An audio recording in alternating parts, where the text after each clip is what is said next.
But I'm thinking that I'd like to take this after it's hard. I'm going to peel it off of the freezer wrap, and I used the freezer wrap so it wouldn't stick.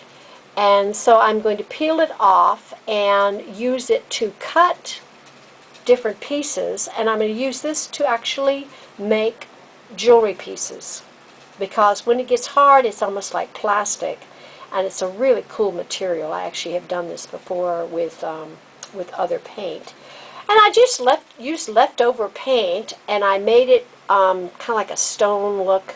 I think it's really cool. The color is really neat. And so that's what I'm doing with the acrylic gel. And this is an example of my studio. And I'm working on another piece. This is a painting that I'm doing for a woman who actually wants two done of Egyptian style women.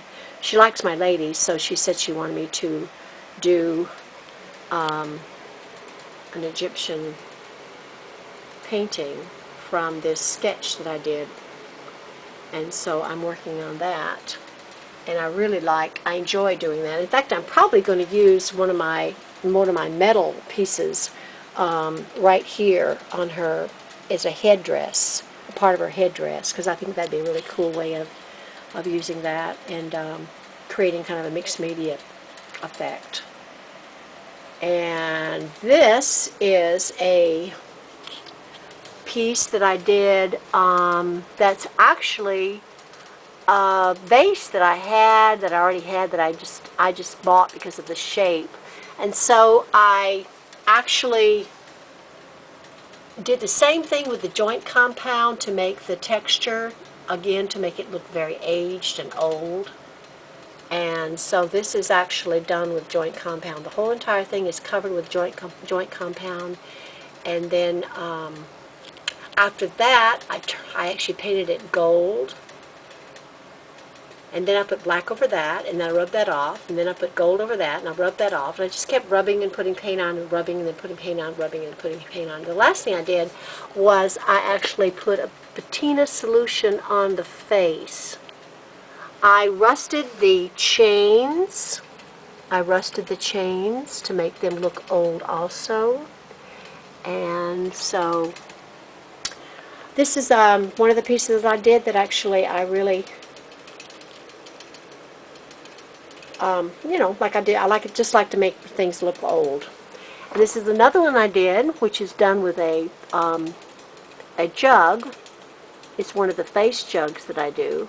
And again, I used joint compound on the jug, and then carved into it while it was wet. And again, I rusted the chains to make it look old. So now you can see a view of the studio and where I create.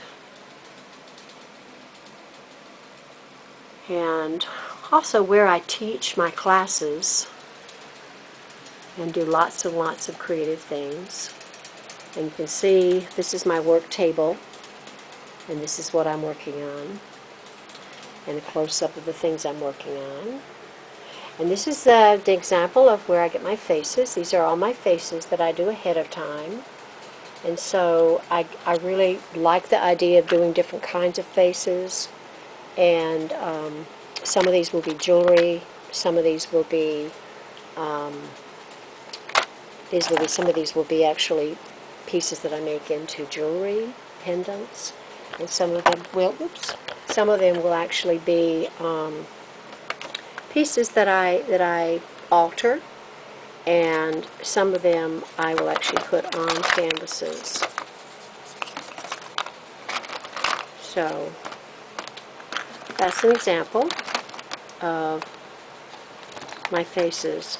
And this is an example of, again, another polymer piece that I did with the clay, the polymer clay, and I used one of my fused glass pieces. And this is actually, I don't know, it's pretty heavy, so I don't think it's going to be a pendant, but it is going to be on a canvas also. So you can get an idea of the kind of things I do in my studio, and also where I teach. I teach both children and adults, and I'm starting some adult workshops. One of my workshops is called Painting Happy and Joy of Painting Happy, and it's an evening, actually it's 4 days, it's four weeks, and it's an evening class, and it's for adults. And then the other one is called Day of the Dead Shrines, and I will be doing that at a yoga center, and it will be on a Sunday, and that also is for adults.